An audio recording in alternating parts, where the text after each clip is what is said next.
Hey, welcome to the show. Throughout the 7 years, we focused in on a bunch of dress codes, from prom dress controversy to even dress codes that discriminate women, to even one person who wanted to dress nice but then ended up not getting a reward because of her violating the dress code.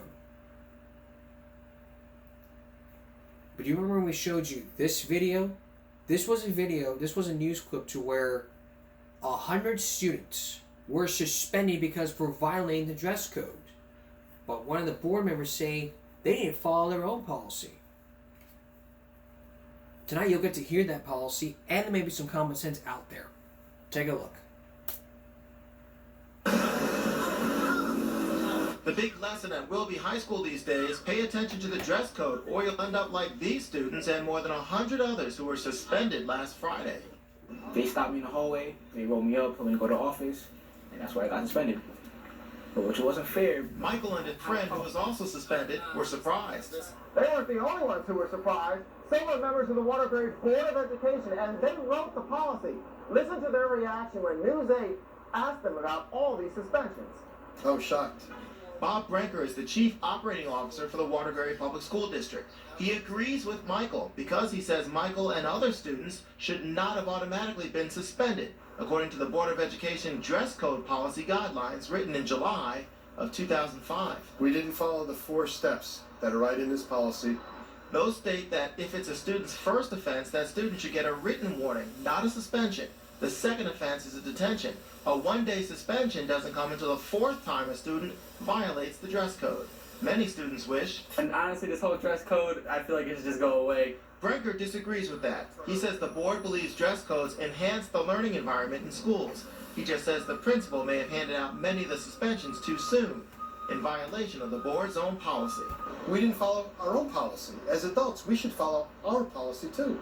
So now we've taught students that if they do something wrong, it's okay, they'll be disciplined for it. But what happens to the adults, the people that do the suspensions? We should know better. In Waterbury, LaSalle Blanks, News 8. If you knew that this story would raise some common sense, you're right.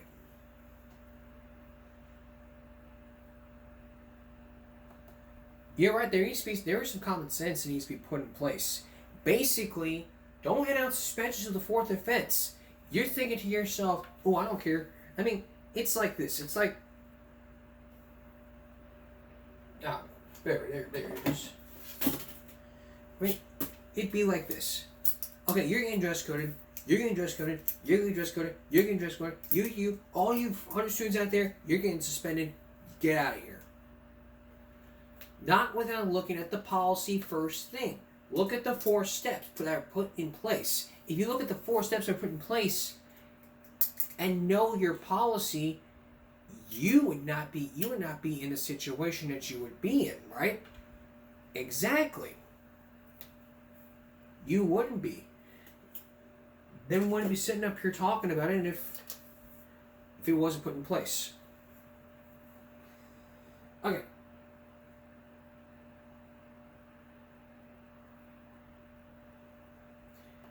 This is something new. Could you imagine getting suspended for having Kool-Aid in your hair?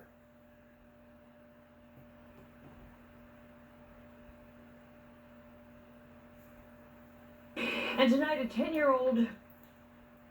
Seriously, a 10-year-old gets suspended for freaking calling a student for Kool-Aid? Take a look.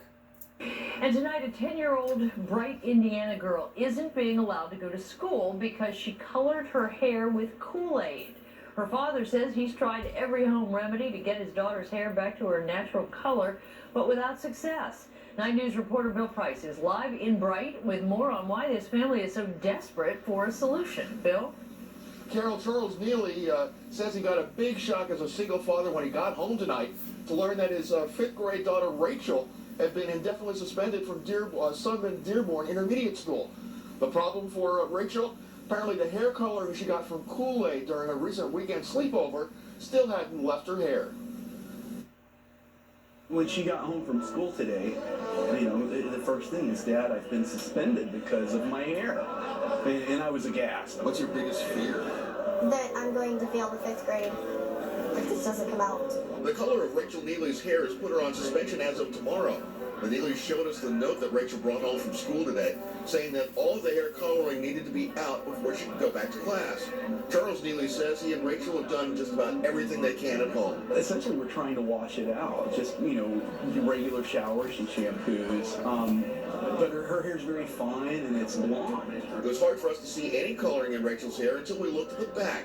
Yes, there are still streaks of blue on the right-hand side, but Rachel worries if those streaks are disrupting anyone. It makes me kind of sad because they say it's disrupting other children and it's disrupting people.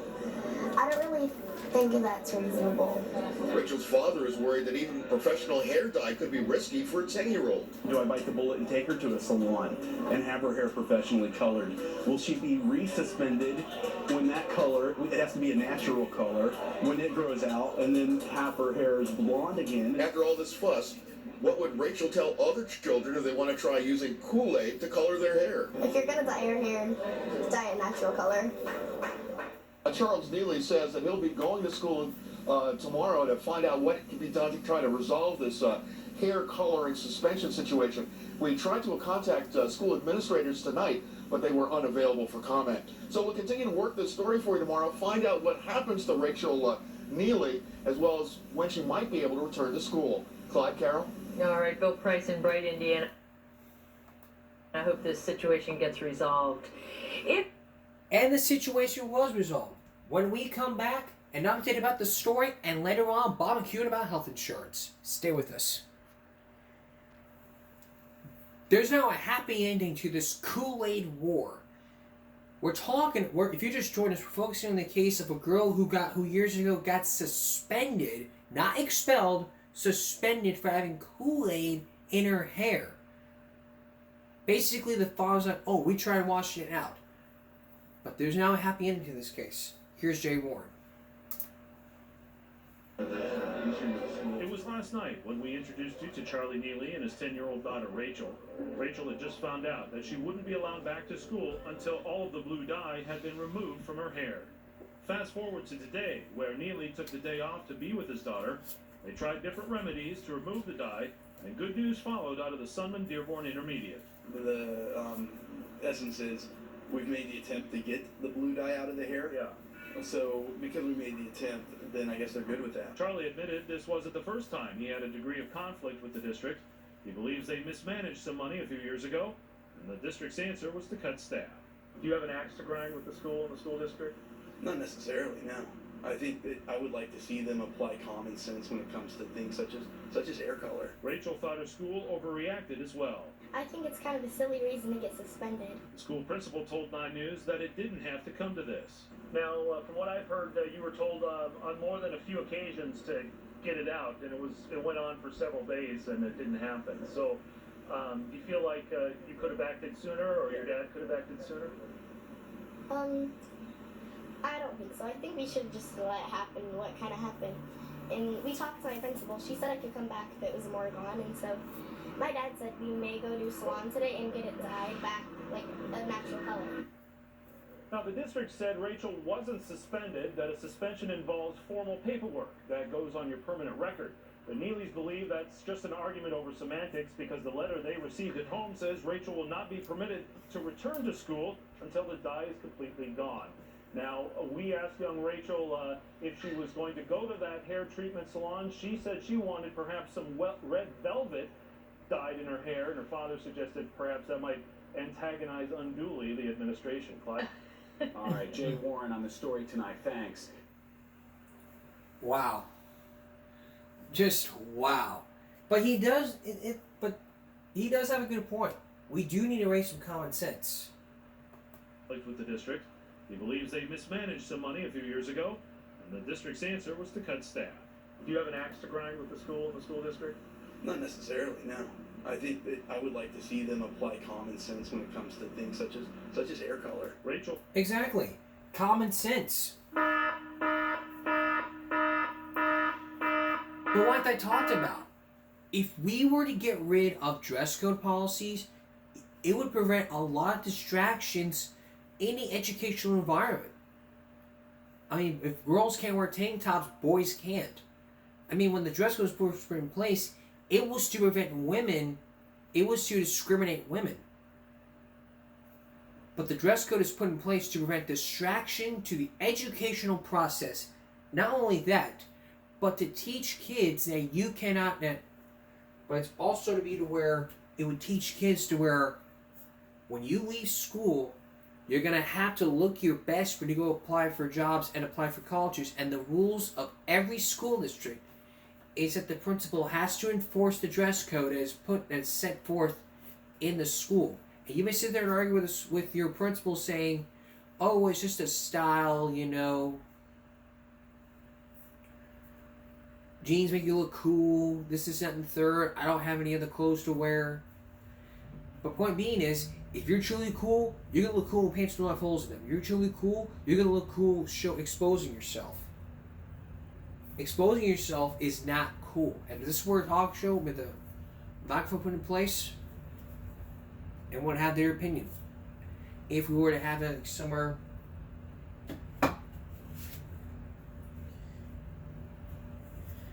at a more reasonable arena. But we're not at that arena, are we?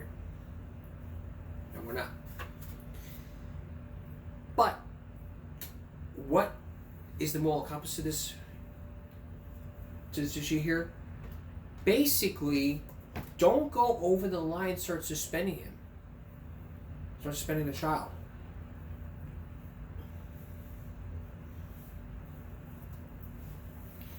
Just basically follow your instinct and say, okay, what do we do with this hair?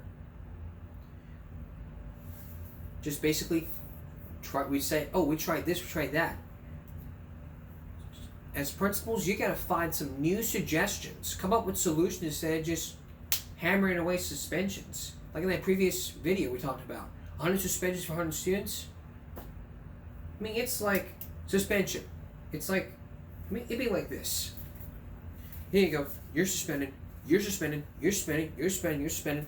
It's like you're handing out a lot of suspensions. We don't need a lot of suspensions. All we need to do is raise some common sense that it does not happen again. And it won't ever happen again.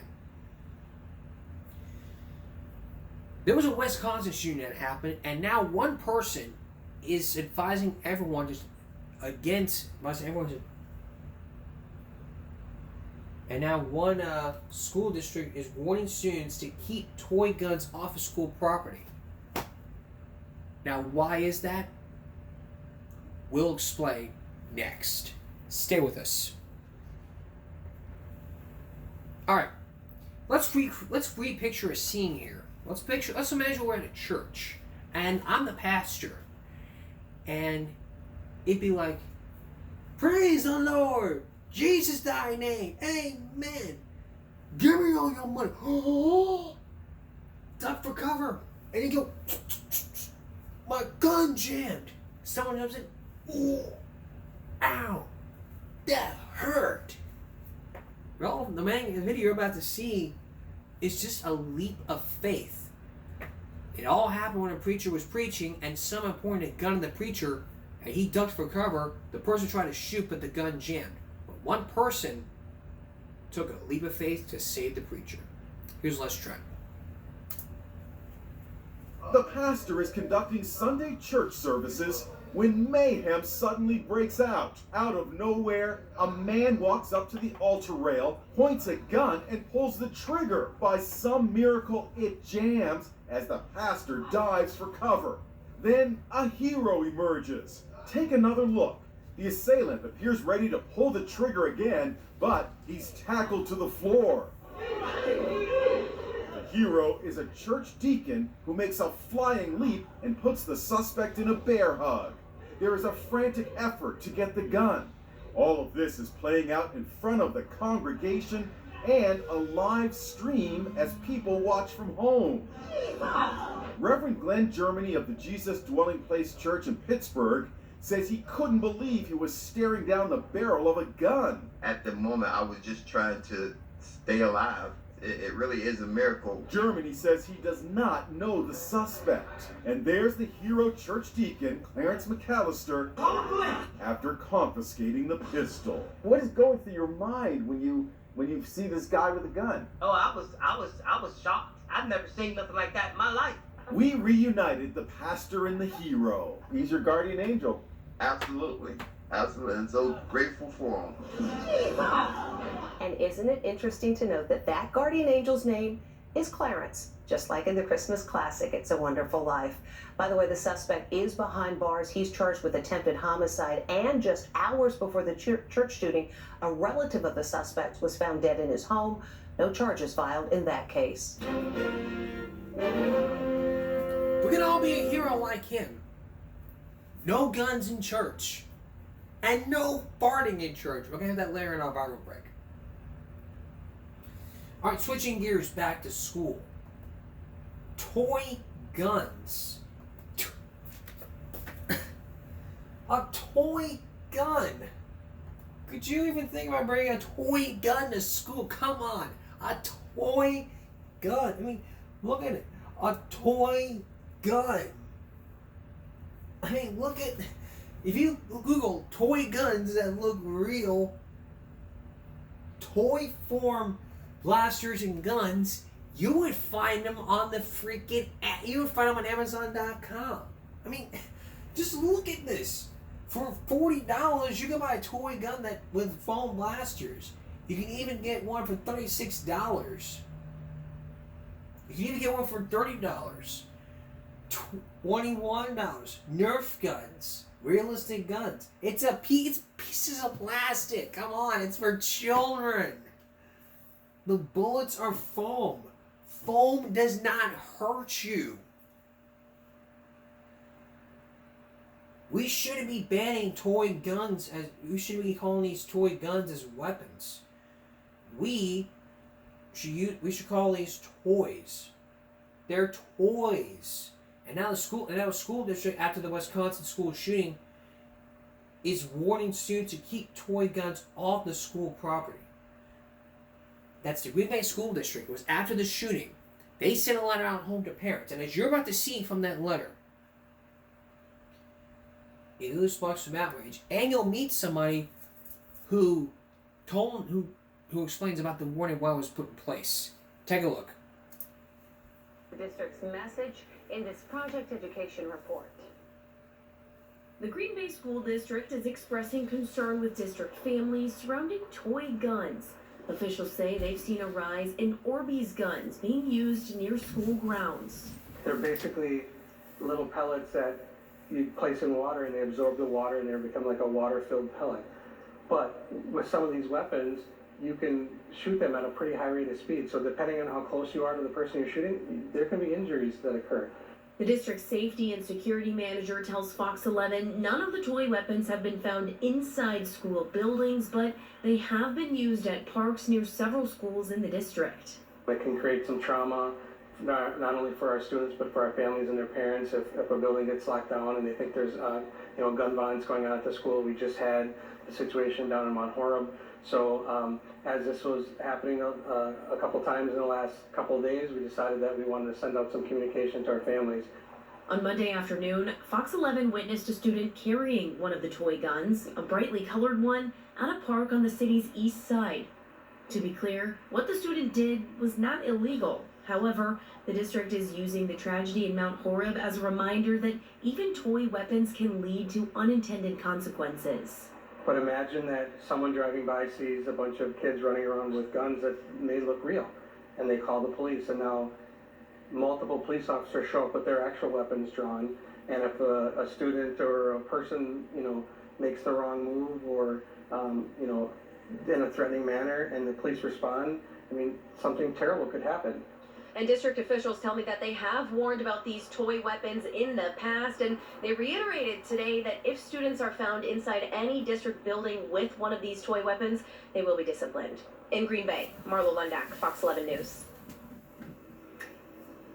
And once again, in the letter to parents, the district reiterates that the students will be disciplined if they are caught at school with one of these types of toy weapons. This is the letter. Dear GBAPS families, as a school district, we continue to experience secondary students as well as students from other school districts using toy guns on school property, specifically Orbeez guns. And Orbeez gun uses water parts that have potential risk due to accidental hits to vital body parts such as the face, especially the eyes or ears. Besides potential injuries caused by these guns, we are aware that some students have painted their Orbeez guns, which results in the gun having the appearance of a lethal weapon. This creates great concerns, as this could solicit on an unintended law enforcement response, one which could be fatal.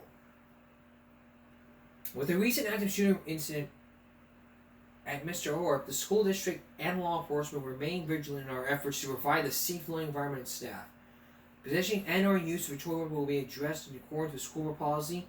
Discipline, including up to expulsion, may be warranted if the possession and/or use of a toy weapon results in disruption to student learning.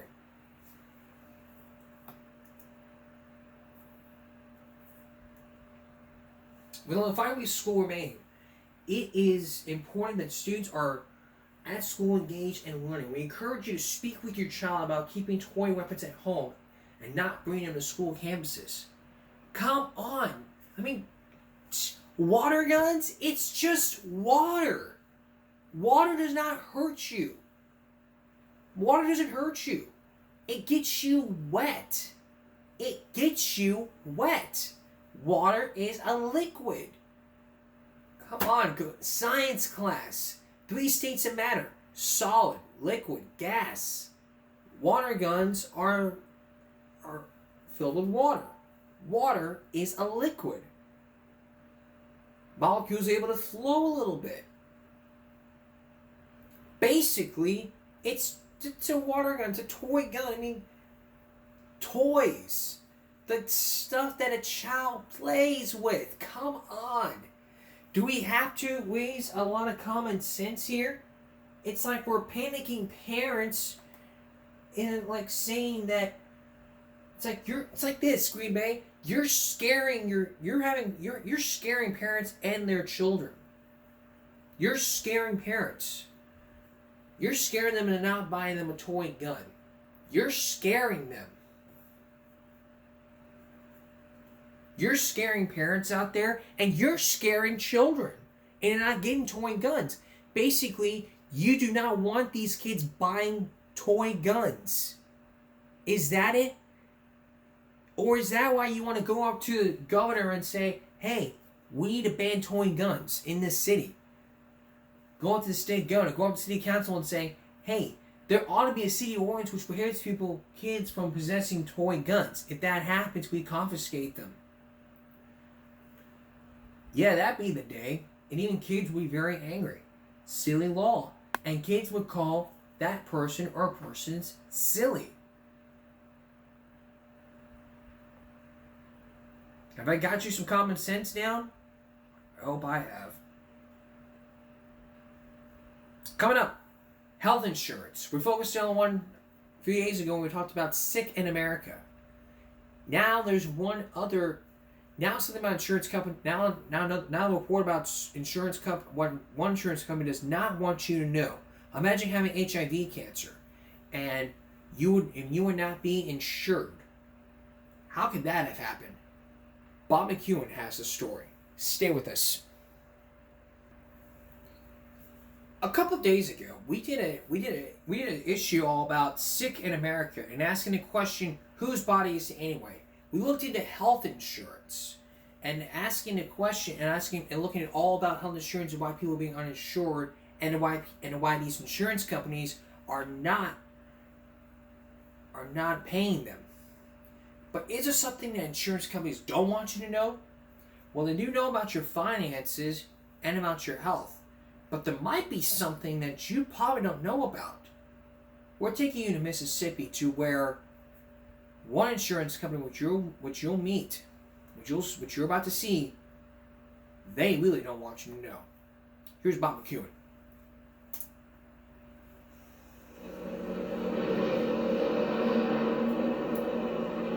Jody Doremus says this is always a nerve-wracking trip. Okay, it's going to be butterflies all the way. So y'all just bear with me. The drive she makes every 6 months to her doctor's office. I'm frightened, I'm angry. It just seems so unfair. According to Doremus, the past decade has been a medical nightmare. Judy? And she says it all began when she discovered that though neither of them knew it, the man she'd been sleeping with, her husband, had AIDS. What's worse, someone else did know, but didn't tell them for 3 years. And as you're about to see, in almost half the states in this country, there are no laws to prevent what happened to Frank and Jody Doremus from happening to you. They were childhood sweethearts from a small town in Mississippi. He became an attorney. She earned her PhD in music. We grew up together and we always respected each other. There was that bond that was wonderful. Then, early in 1988, Frank Doremus decided to consolidate the couple's various life insurance policies with a single company, Jackson National, based in Lansing, Michigan. To do that, both Frank and Jody had to apply for new policies. His was large enough that the insurance company required him to take a medical exam, including a blood test. It was all routine. At first they told the agent that my husband's policy would be granted and delivered in a few days. Jody's application was approved, but after 3 months, her husband's policy still hadn't arrived. What Frank Doremus got instead was a rejection from Jackson National for what the insurance company said was a confidential medical condition. And Frank said, what medical condition? But the company would not say what it was. And Frank said, well, how do I find out? And so his agent, Mr. Harringer, said, I will call again and tell them that you really need this information. Jackson National told their agent to tell Doremus to put his request in writing and to provide the name of his doctor. Jody Doremus says that's exactly what they did. She showed us a copy of this letter to the company, dated a month after Frank's policy was rejected. And we didn't hear anything. They were frustrated and worried about what was wrong. They wondered if it could be the tuberculosis that ran in his family. And Frank went and had a tuberculosis test even, and it was negative. But soon, Frank Doremus was sick, battling a case of pneumonia that just wouldn't go away. Jody Doremus says her husband sent another letter, now 3 months after his rejection, explaining his failing health and saying the test results might help diagnose and treat his condition. And she says she phoned Jackson National. But still, the company did not tell them what it knew, that Frank was infected with the virus that causes AIDS. In fact, here in Mississippi at that time, there were no laws whatsoever requiring the reporting of positive HIV tests. Not under the state's insurance code, not under state health regulations, not under federal law. My goodness, don't you think that person should be informed about that? Dr. Donald Peretz is an infectious disease specialist who treated Frank and Jody Doremus. He says the problem goes well beyond HIV. Suppose there was acute leukemia noted on the blood smear, or suppose during a routine chemistry profile it was noted that the patient had kidney failure or liver problems or whatever. So for the individual, it would be imperative for them to know to seek appropriate medical attention. It's a situation very analogous to standing on the street and watching a car hurtle towards someone who doesn't see it coming toward them. Dr. F.E. Thompson heads the health department in the Doremus' home state of Mississippi. You have no legal obligation to call out and warn them, but I can't imagine anyone maintaining that you have no moral obligation to warn them of a danger that they can avoid and that you know about and that they don't. That is exactly what we put to the insurance company. Why would you not simply have said, Mr. Doremus, the blood test came back, you're HIV positive, we can't insure you? Our practice, which was consistent with the industry at that time, was to give the person who was declined an opportunity to request information if they wanted it and if they needed to know it. Mary Cater is Assistant Vice President and Associate General Counsel for the Jackson National Life Insurance Company. Can you imagine anyone rationally not wanting to learn, if they don't know it already, that they are HIV positive? I think everybody would want to know what is if they have a serious medical condition, what that condition is, and that's why we provide them a mechanism for finding out. That mechanism, she says, was to require a request in writing to protect sensitive medical information the industry believes is best provided through a doctor. Cater says the company has no record of those letters from Frank Doremus asking for his test results. All I can say is that we checked, we double-checked, we checked again, and there's absolutely no record. But remember, Jackson National's own agent had verbally told the company that Frank Doremus wanted to know. The company knew that Mr. Doremus had asked the agent for the information, to find out the information for him. You knew that. Would someone at the company not follow up? Would say, here's a man with a fatal condition that's infectious that he may not be aware of. We should find out what's happened here. I think the better question is, why didn't they follow up? But according to Jody Doremus, they did. For the next year, as Frank's condition continued to deteriorate, they consulted doctor after doctor. Not one tested her husband for HIV. Had we known, had we educated ourselves about the symptoms of this disease, we would have run into the first doctor's office we could find, begging for an HIV test. The fact is, Jody says, in Mississippi in 1988, they just didn't think about AIDS. I don't think very many people, at least in Mississippi, had much sense of being at any real risk themselves. So Frank Doremus remained in the dark, and his wife still had no idea she was being exposed to a contagious and deadly virus. By now, a year after his Jackson National blood test, Frank was constantly exhausted and had lost 20 pounds. He was just angry. He simply felt insulted that he couldn't get what was confidential, what they called confidential medical information. But the Doremuses didn't give up. In all, Jody says, they went to more than 20 physicians, even to the National Cancer Institute in Washington. After waiting a year and a half, they finally got their answer at Johns Hopkins Medical Center in Baltimore. Well, the doctors first said that Frank was HIV positive. Well, we thought it was a mistake at first. It couldn't be. It couldn't be us. I mean, when they said AIDS, that's when we fell apart. Now the doctors wanted to know how he got it. Oh, well, they went into homosexual activity, drug activity, extramarital activity, any blood transfusions. And the answers to these questions were no. She recalls that years before, her husband had helped a stranger who'd been involved in a bloody accident, and that Frank got blood on his hands. And my husband had broken blisters from using a shovel the day before. But Jody Doremus says how Frank became infected is not the point. If Frank had started participating in homosexual activity the day he was born, if he had gotten up the day he was born and started shooting drugs, he still had a right. None of those he did, but he still had a right to his test results, regardless. Though they now knew what was wrong, they still hadn't heard from Jackson National. Jody says they just wanted to see those original test results for themselves.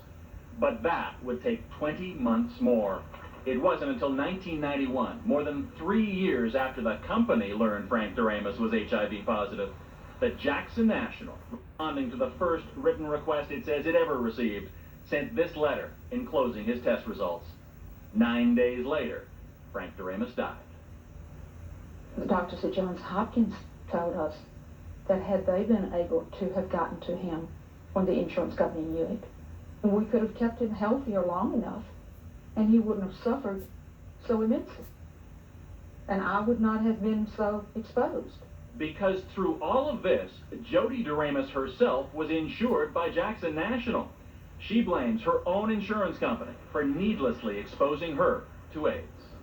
Had you no responsibility to another one of your customers, Mrs. Doremus, who was exposed to HIV, the possibility of herself contracting a fatal, communicable disease, because she didn't know her husband was infected?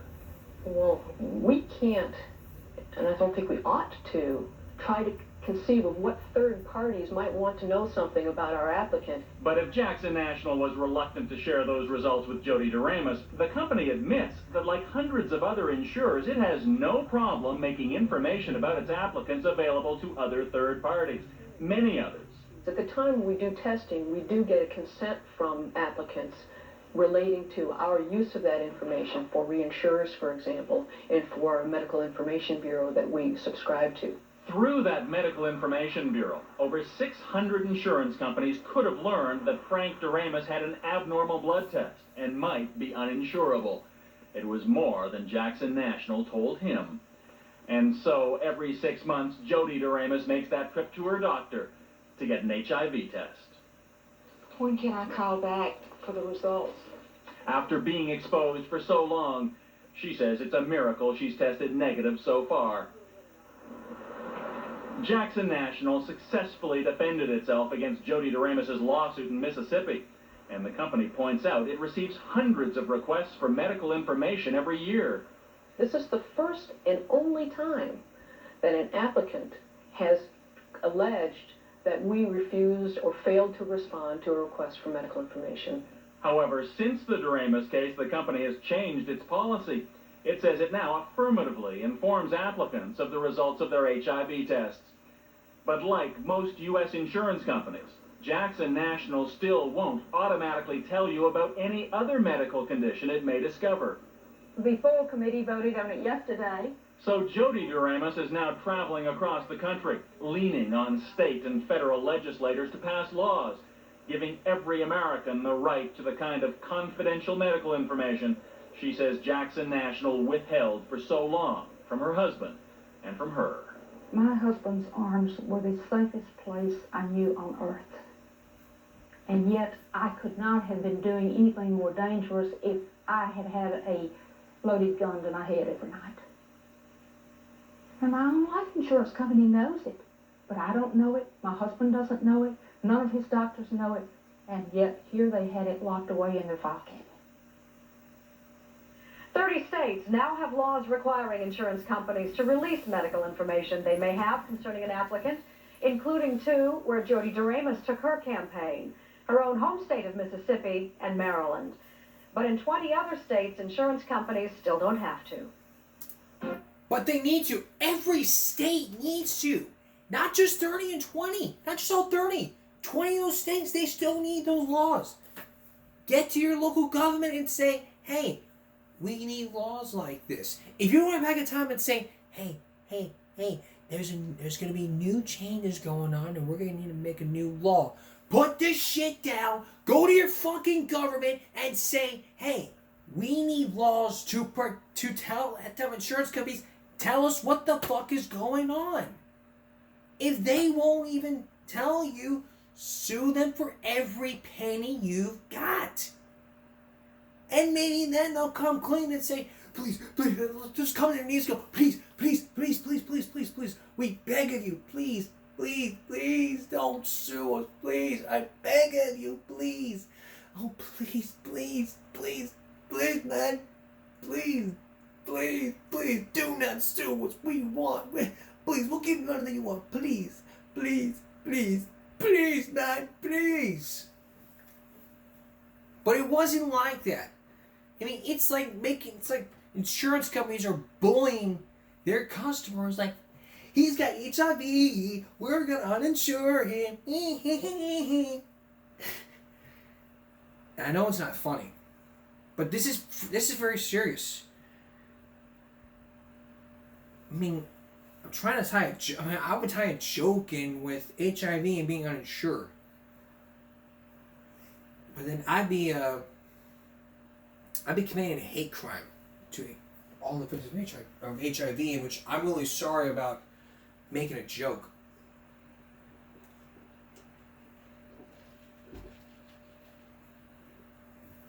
And we would have been like my old friend who threw a book at somebody. It's like insurance companies throwing a book at somebody. Ow! And then oh, you think that's funny, huh? Boom, boom, boom. You go down to fight, you fist fight, and you going in school suspension. That's how it was with my old friend. We were in 5th grade. I'll tell you, I was in 5th grade one time when this my old friend. He got a book thrown at him, and he went to him. He went at this person, and he fought, and both of them got in school suspension. And that's how it was. So the bottom line here is this. If there's common sense needs to be raised,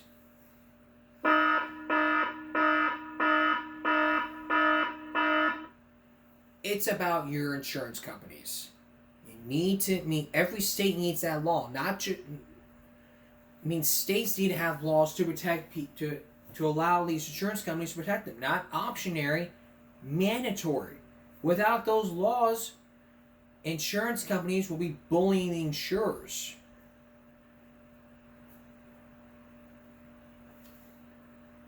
That's how it can happen.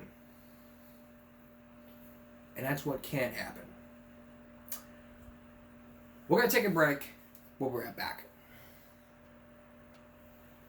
Are you still looking to lose weight this summer?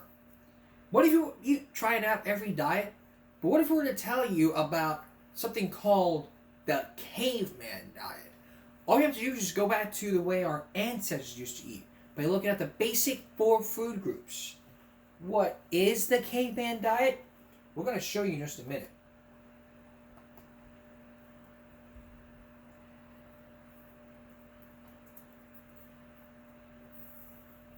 I mean, we looked at a bunch of we looked at those little sprinkles that one guy used to do from years ago, from back in 2004. Yeah, that's why I'm wondering if it's the eye. It's also known as Paleolithic. It's based on the foods that humans ate during the Stone Age or the Paleolithic era. It focuses on lean meats, fish, vegetables, fruits, nuts, seeds, and healthy fats and oils. It avoids the processed foods, grains, and most dairy. And it all goes back to 10,000 years ago. But can you really lose weight from the Caveman diet? Here's Steve Daniels. That food should go together. But it is important to remember that you shouldn't eat too much of just one thing, even if it is your favorite food. It's what many of us grew up with. Healthy eating complements of the 4 basic food groups: meat, dairy, fruits and vegetables, and grains. But now some researchers say if you really want to lose weight, ignore the 4 food groups and take a look at a cartoon from our childhood. Fred Flintstone, are you out of your skull? While the Flintstones weren't exactly a page right out of history, some researchers say if we ate like early man did, I've got to get this roast ready for dinner. just meats and fruits and vegetables, foods that were hunted and gathered, we could be in better health and lose weight. You can eat fruits, vegetables, and lean meat. When they say lean meat, they're talking about red meat with no visible fat. Lots of chicken, lots of fish. Eggs are okay, no dairies, no grains, and lots of fruits and vegetables fresh if possible. Dean Stankovic is 6'3" and says his weight has bounced between 180 and 280 pounds since high school. But about a year ago, he went on what he calls the Caveman diet and says he dropped 70 pounds in 6 months just by dropping dairy products and grains. No bread. No bread. No pasta. No pasta. No rice. No rice. No cheese. No cheese. No ice cream. No, and Dairy Queen used to be a downfall. Not anymore? Not anymore. It is a very satisfying diet. I don't feel hungry, and I know that if I do get hungry, I can eat something that's going to be good for me. We're going to do a couple things tonight. We're going to go over the exam. Dean got his ideas from this man, Lauren Cordain, an exercise physiology professor at Colorado State University. By studying the diets of primitive societies still on Earth today, Cordain has drawn conclusions about what Stone Agers ate. A Stone Age or Paleolithic diet, it provides us information, it provides us a template to see what is an optimal or a better diet. Cordain points out that only in the last 10,000 years has the world seen the explosion of agriculture, and with it the addition of grains and dairy products to our diet. Cordain made this 187-page timeline to illustrate why what was good for the caveman is also good for us. The dawn of man was 2 million years ago, giving our ancestors eons of evolution on the hunter-gatherer diet of meats and fruits and vegetables. And here on the last page, is this where we first started eating grains? That's right. This is the first time humans consistently ate cereal grains, included them in their diet. We move down here to 5,000 years ago, this is when dairy products were first included in the human diet. And if we move down to the last tenth of the last inch, this is when food processing and our modern junk foods came into being.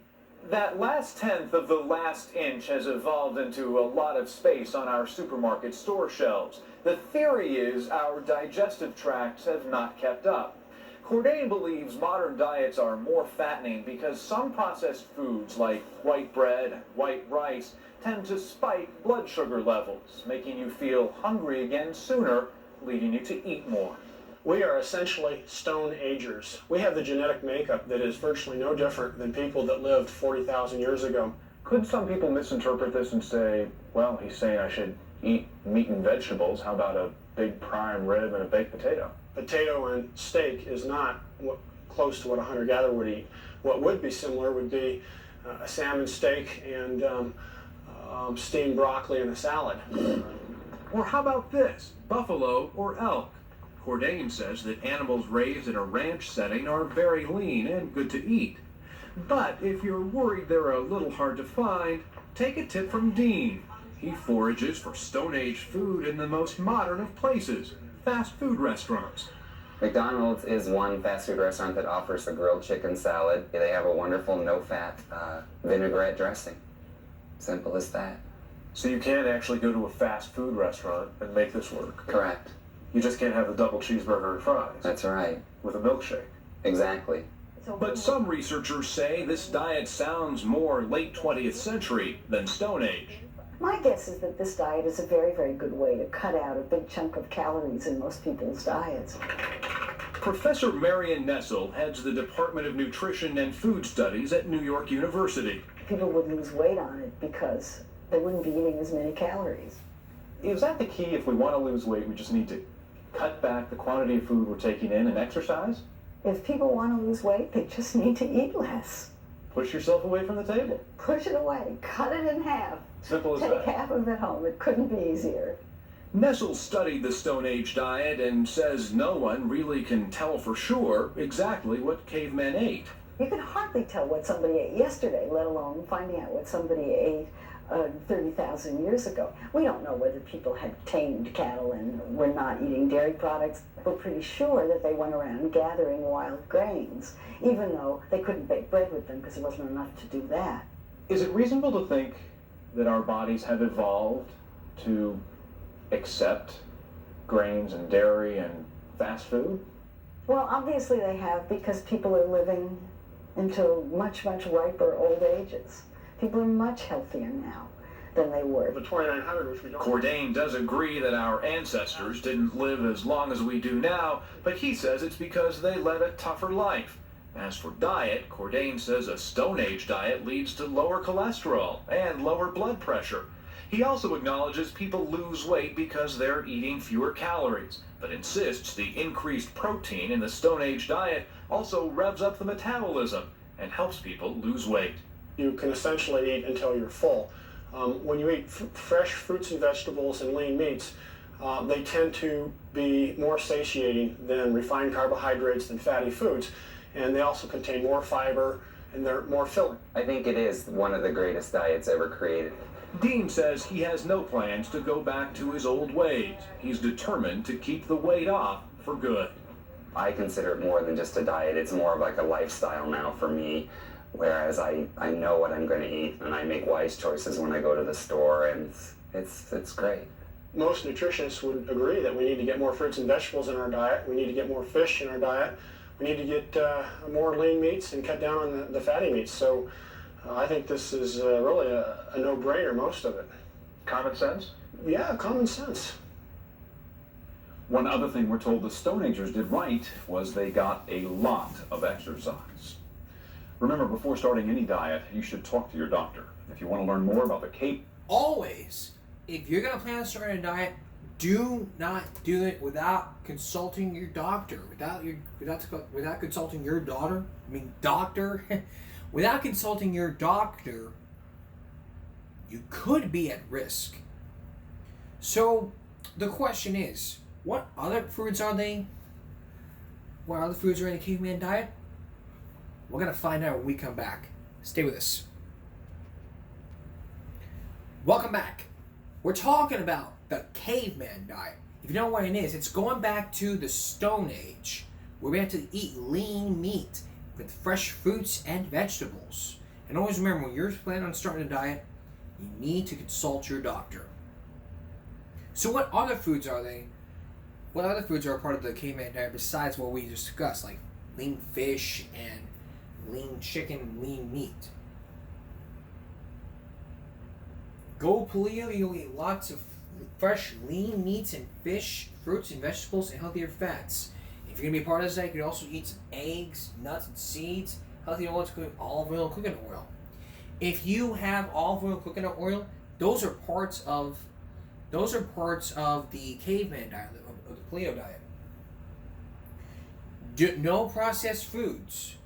Since our ancestors were hunter-gatherers, not farmers, say goodbye to wheat and dairy along with other grains, legumes such as peanuts and beans. Other foods to report are dairy, such as cheese, milk, refined sugar, potatoes, salt, refined vegetable oils, such as canola.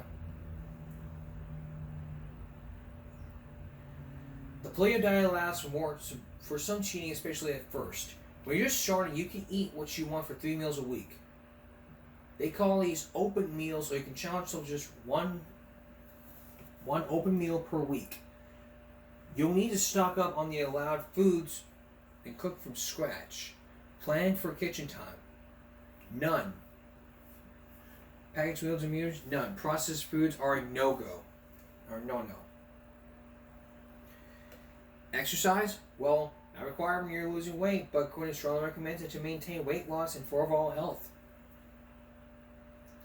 Does it allow dietary restrictions for references? If you're vegetarian or vegan, this diet emphasizes meat and fish, and Gordane says it's impossible to follow the paleo diet without eating meat, seafood, or eggs.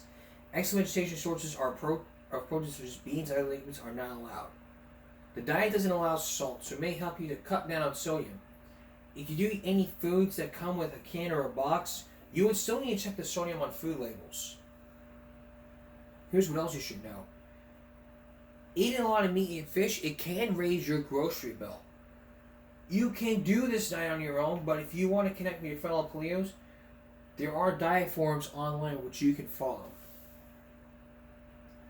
Does it work? Well, eliminating all grains, dairy, processed food, sugar, and more will most likely lead to weight loss. But it may be a tough plan to follow long term due to dietary limitations and restrictions. There are several studies that certain aspects of the paleo diet, while they have not been supporting all claims made in the book, they have found that diet rich in lean protein and plant-based foods can help you feel fuller, help control blood sugar levels, and keep you to lose weight. But if you're able to spend the money buying more whole, unprocessed foods, are willing to dedicate the time in the kitchen preparing them, then this plan may help you lose weight. To help fill nutrient gaps, supplement the plan and with a multivitamin. But if you prefer a more flexible approach to weight loss that's less focused on meat and offers more variety of foods, look for another plan. But remember, if you're going to plan on starting this diet, talk to your doctor. Or if your mom or dad happen to be doctors, start talking to your parents. And they will help you out here. My mom would go crazy if I told her I'm going to try the caveman diet. She'd be like, looking at me going,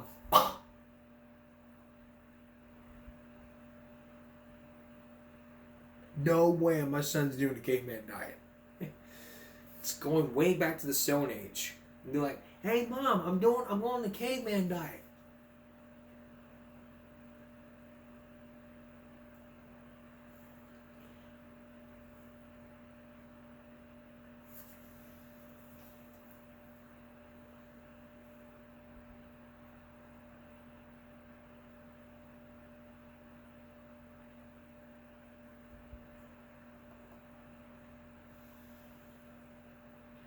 So, that's the whole thing about the caveman diet. And always remember, if you're going to start any diet at all, consult with your doctor. If you're going to do this caveman diet, no exercise required, but it can help. Cut back on your cheese, no dairies. Eggs will help. Remember, it's lean meat, fish, and lean chicken. Look for those. Look for the ones that say lean, as in no fat, no cheese.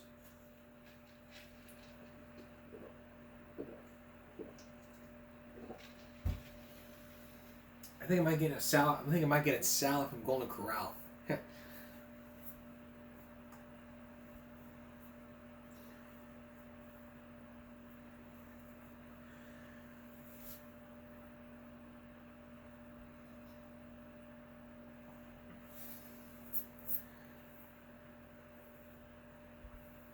So we got to understand where we're coming from. This diet may be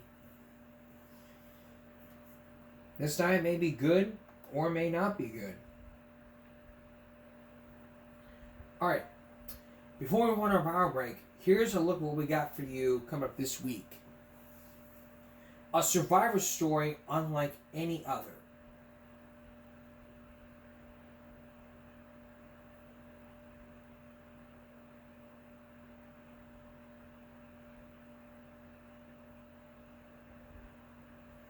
A survivor story unlike any other about a police officer.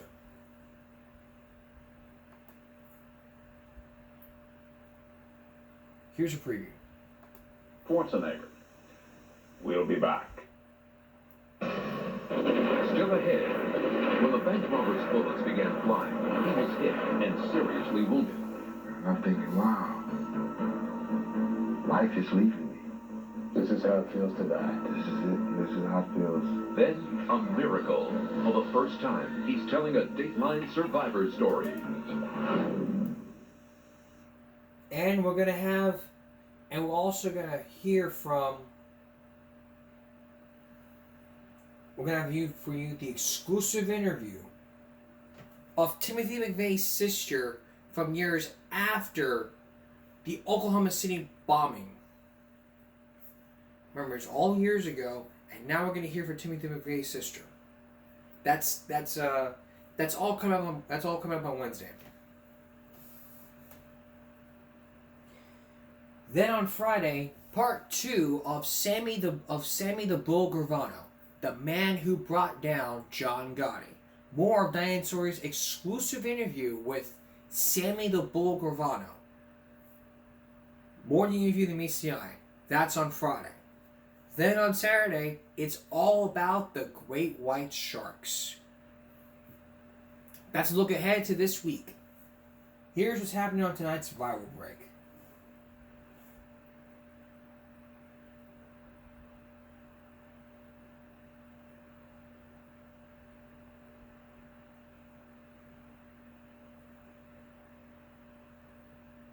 Well, actually,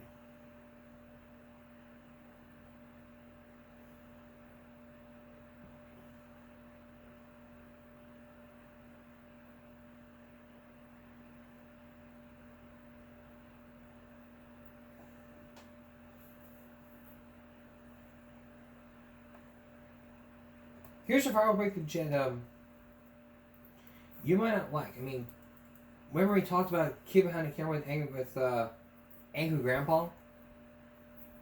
Charles Green? He's got some funny stories. And we're going to show a couple of the stories. From him being banned from Walmart to the cheese story. Here's the Walmart one with over 1.6 million views. Take a look.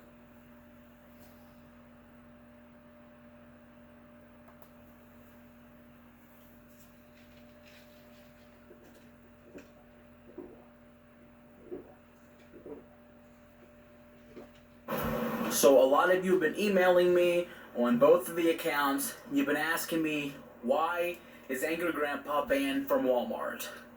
So here's the story. There's actually multiple stories. So one of the stories has to do with one of the days Angry Grandpa went grocery shopping, and he had this giant buggy just filled with just shit he didn't need.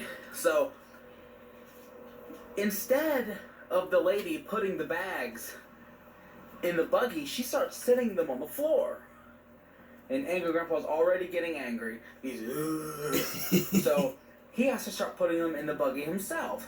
And as he's pulling himself out of the store, a loaf of bread falls on the ground and he steps on it as he's walking.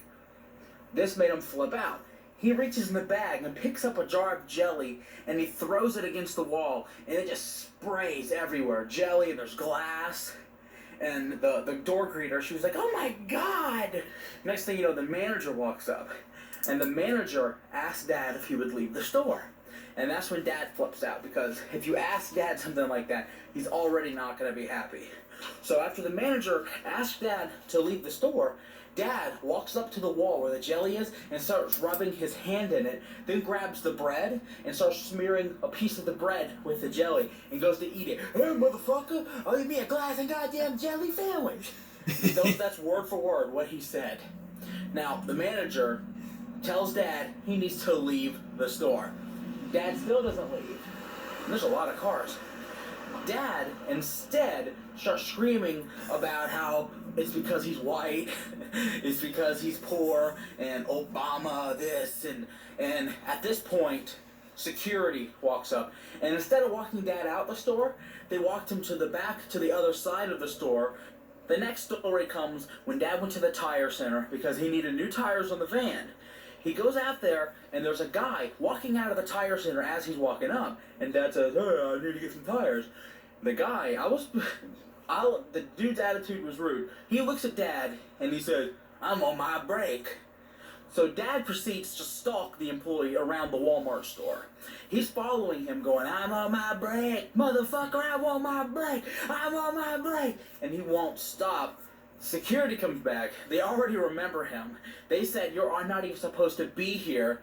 They kick him out of the store. They say next time they're going to call the police. Now, there's been other times he's tried to go in, and now they recognize him. He'll get into the store and he starts shopping, but midways they'll come up to him and ask him to leave the store. He is not allowed in Walmart. Unfortunately, there's another story to tell from a totally different Walmart.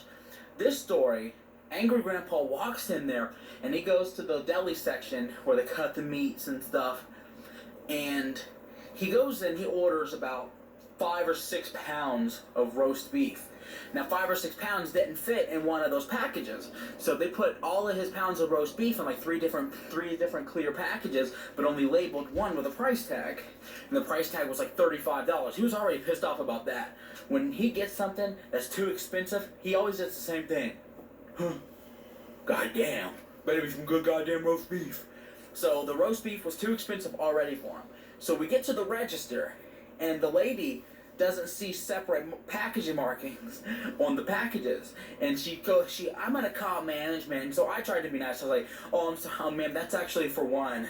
They wouldn't fit in 3 packages, so they priced it for one." She goes, "I don't think you know what you're talking about." Dad blew. He goes, "Let me tell you something, you goddamn bitch, motherfucker, I pay for goddamn," and he goes off on a minute tirade about how the roast beef was already too expensive, and now she's gonna charge him more, and how she's a fucking bitch, and how she's on welfare, and how Walmart must have hired her through the Goodwill system.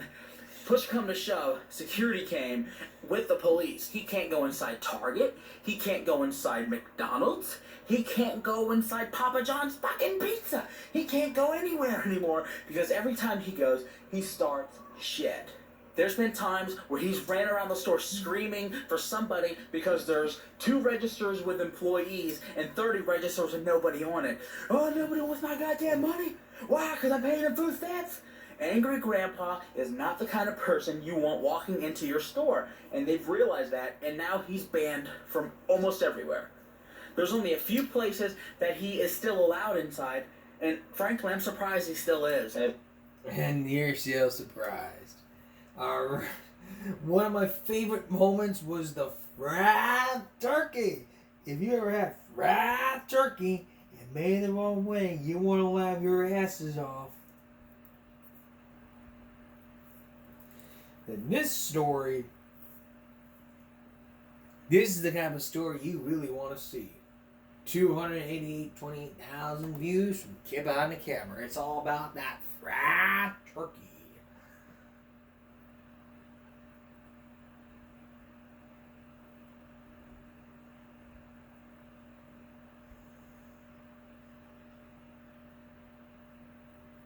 What's going on, you guys? Kid behind the camera here. I got my ingrown toenail surgery today. This is where I'm at right now. Gotta keep a band-aid on that thing. And that's Bridget walking in. So, I promised you guys today that I would tell the story about how we almost burned the house down on Thanksgiving. So that's what I'm gonna do. So, it was about 1999. We lived in Columbia in a nice little house. And Dad, big genius he is, decides he wants to make 3 turkeys that year. He wants to make the Cajun, he wants to make your typical turkey, and he wants to fry a turkey. Now, we've never fried a turkey before, and I don't think he knew how to do it, as proven by the result. turkey. Thank you, Bridget. I love fried turkey. So, Dad decides, first he has his little burner set up and he has a pot sitting on there. They decide to fill the pot all the way to the top with grease. That's your first step. I assume it's got to be halfway or something. You can't have it all the way to the top. So they let it go on, and now it's smoking. So Dad decides he's going to leave it heating. And about 45 minutes has gone by. The damn pot is just smoking. And we're like, oh, hold up, Dad. You better do something quick. He goes, oh, no, I need another good 15 minutes. That's a lot of grease in there. So we let it. Now it's black smoke coming off of it. Now he's like, okay, now it's ready. This guy drops the turkey into the pot, burns the shit out of his hands. His hands are all crazy. Starts boiling over. There's a flame at the bottom of the contraption he's made on the porch. And now all the grease all over the porch. The flame catches it. Fires everywhere, all over our front porch. My sister Kim is underneath, like an idiot. She's underneath the porch with a pot trying to catch grease as it drips all over her face and arms. She's screaming. She's burning the hell up. The porch is on fire. The fire department shows up. So the fire department comes up. They're laughing their asses off at us, putting the fire out. The neighbors are all out looking. The whole porch is just black, and the grass around the porch is smoking. Luckily, the house didn't catch fire. The fire department got to it before that could have happened. But that's the story about when Angry Grandpa almost burned our entire house down because he wanted to make a fried turkey, and I'm not too sure he knew how to do it. Now, if we want a fried turkey, we asked Bridget's mom's boyfriend. That's the story. That's the fried turkey story. Now the missing cheese? I'll throw in the garbage, and I'll throw you in the garbage. Quoting Angry Grandpa. It's like hitting somebody with a frozen steak. And I want the steak. And I want the steak.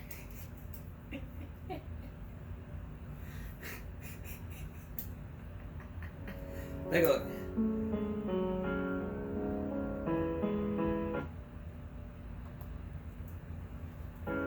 Okay, it is.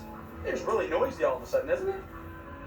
Okay, so a lot of you have been requesting that I tell you stories about growing up on angry. There are ice cream trucks on both sides, there and over there.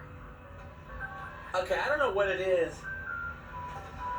The ice cream trucks in the neighborhood just decide to come out while I start recording. It's a competition. Who can sell more ice cream?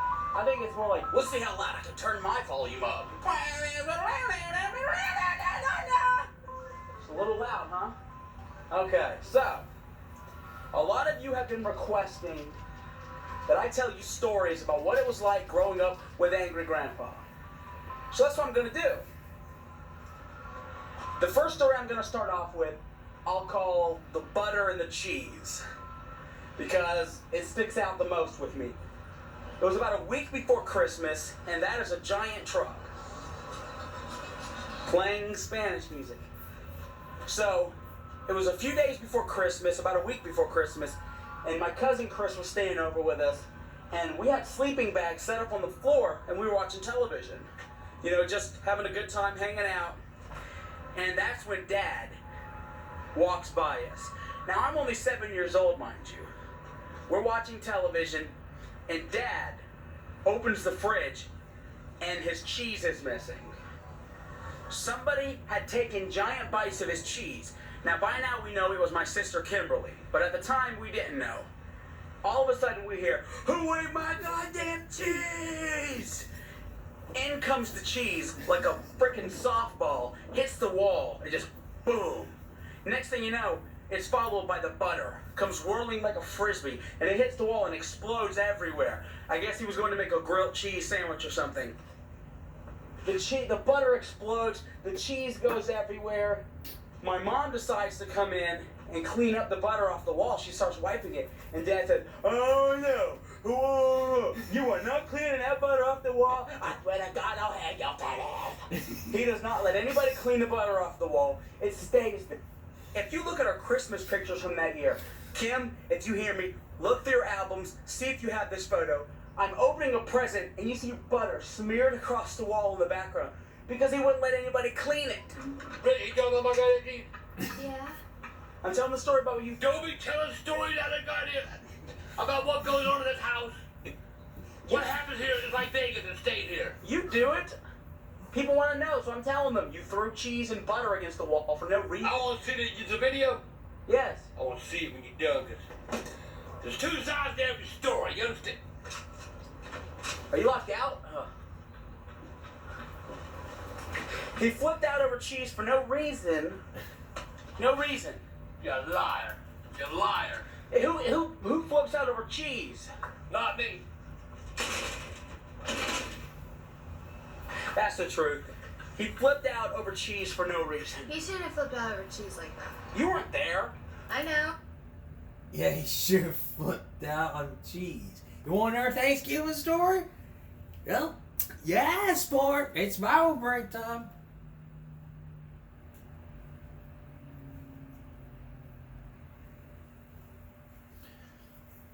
So here I am. I'm going to tell another story for you guys. Growing up with angry grandpa and the son.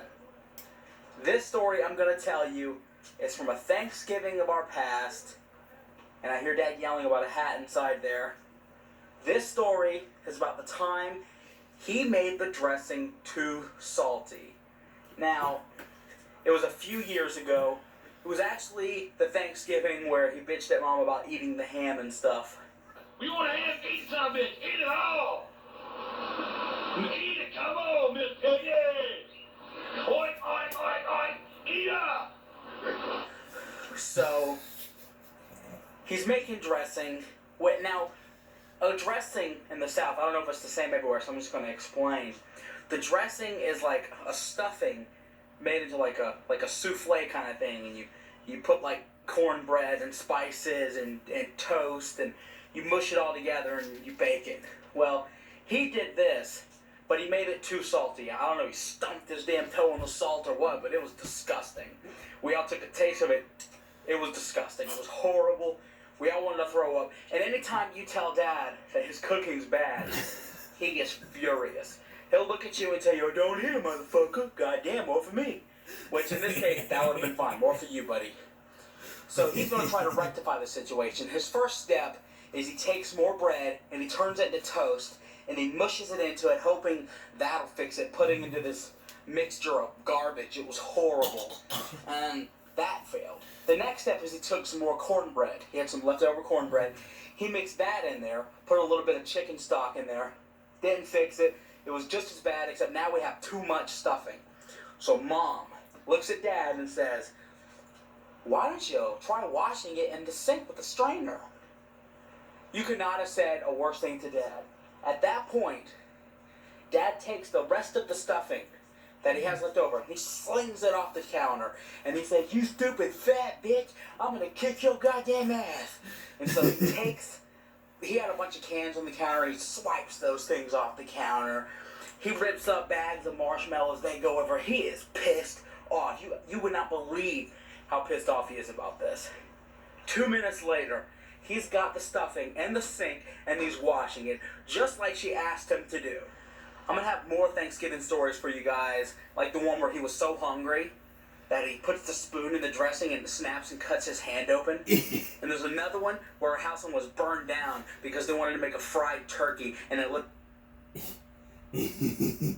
That's kind of cool. Oh, you want to know something about those stories from my grandpa? Okay, we can do that. Wait a minute. You want another one? What? What you want? What you want? You want to know about those strawberry grandpa? Okay.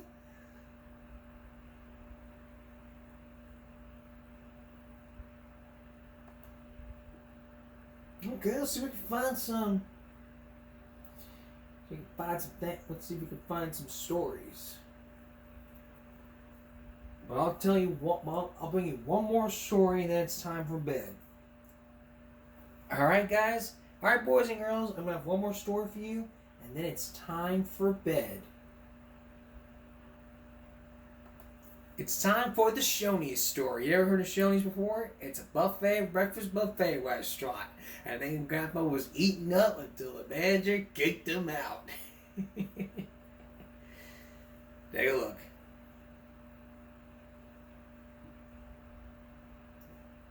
What's going on, you guys? Caveman Camera here, and I promised you the vlog, so I'm gonna go ahead and tell it about the time Grandpa got kicked out of Shoney's. So Dad and I went to Shoney's. It was like 8 o'clock in the morning. There was somebody else with us, one of Dad's friends, or it was like an uncle or something. I can't really remember. I was pretty young. But I remember we all went for the breakfast buffet. We were on our way to the flea market one Saturday morning, and we just stopped in for the breakfast buffet at Shoney's. And we were loading the fuck up, man.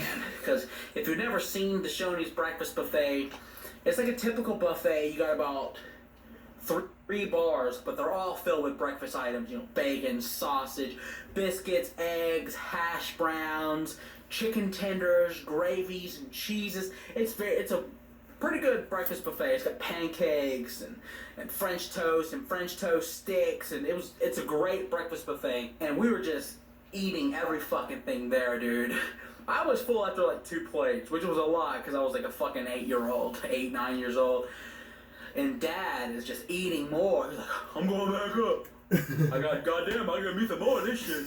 And so he goes up and he's got another plate, and every plate gets bigger than the last. Like this plate has like fucking a pile of eggs, looks like a mountain, covered with cheese and mushrooms. And the next plate has French toast sticks, and he takes almost all the bacon. He'll take the tongs. Goddamn, I better give me some bacon. Puts it on the plate. There's people behind him looking like, he took all the bacon. And he can feel it, so he looks at him. I'm pretty hungry, I gotta tell you that now. So he took all the fucking bacon, and we're talking 5 plates later, dude. He's going back up. And the waitress brought us our check like 30 minutes before, expecting us to pay. And he's drinking up the coffee on refills, and she's taking away stacks of plates. And finally, she comes up and she goes, hi, well, I just want to let you know we're going to be changing over to lunch pretty soon. So it is fucking almost 11 o'clock. We've been there for like 2 hours now. And Dad goes, okay. She goes, well, if you're going to be staying for lunch, it's actually going to be a $2 extra fee per person if you want to pay that. That's fine. That's fine. Can I eat my food? And she walks away, and then finally the manager comes back. Sir, we're actually going to have to ask you to leave because he didn't really get into any, like, explanation. We're just gonna have to ask you to leave. And Dad, huh? Oh, fuck no, motherfucker. I'm staying my fat ass right here, and I'm gonna eat me some more goddamn motherfucking bacon. How about that? The manager's like shell-shocked. He's just, well, sir, the thing is... No, the thing is, motherfucker, that you ain't asking me to leave my goddamn seat because I'm paying for this fucking meal. Long story short, another couple people came out. Dad had to leave, but we didn't pay. We did not have to pay because Dad wasn't going to offer any money. Well, fuck it, you won't get me to leave. I ain't paying a goddamn thing. This is all I can eat. No, you say I can eat, motherfucker. So they kicked Dad out of Shoney's because he got mountains of plates, bacon, and he took all the food. I mean, no surprise. When you're taking all the bacon, I'm hungry, man. Obviously, you got to leave. When you're taking all the eggs, I'm hungry, man. They're gonna ask you to leave. Now, granted, I was pissed off too. You know, I'm in the passenger seat. Fuck Shoney's, we'll never go back again. That's one of those things where Dad's in the driver's seat. I would never go back to Shoney's ever the fuck again. He's calling up my aunt who has the internet because we didn't have it yet. Charlene, I'm telling you now, I need you to pull up the number, and I want the number to Mr. Shoney himself, because I'm going to give him a piece of my goddamn mind. Kick me out of the restaurant! Kick me out of that goddamn restaurant. Fuck you. So Grandpa was kicked out of Shoney's. He was embarrassed, obviously. He got kicked out for eating too much. But he was kicked out of Shoney's, and we went back like a month later. Like, subscribe, favorite, subscribe. Well, fuck, you wouldn't believe I made a goddamn thing. This is what I like to eat. No, you said I could eat, motherfucker.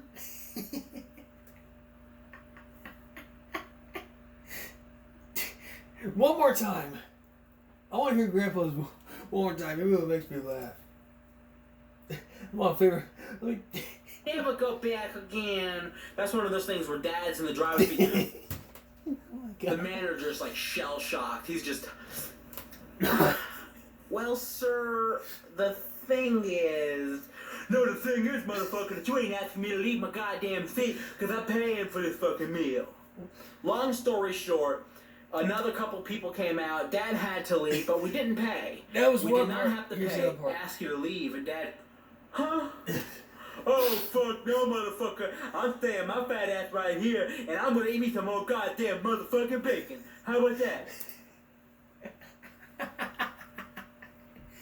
I'm gonna stay my buddy right here. No, you smoke goddamn motherfucking bacon, man. How about that? Alright, boys and girls, it's time for bed. That's Give Me a Break for this Monday going to Tuesday. We'll see you again for Give Me a Break Wednesday. But don't worry, boys and girls, we're coming back on Wednesday. For all of us here at YouTube, man, give me a break. No pass, no play. Stop bullying, speak up. Concentration, not strength. No jaywalking. No eating too much, otherwise you could be banned from your favorite restaurant. Or from your favorite buffet. Eat too much, you're going to corral, your ass needs to get kicked out. I'll see you next time.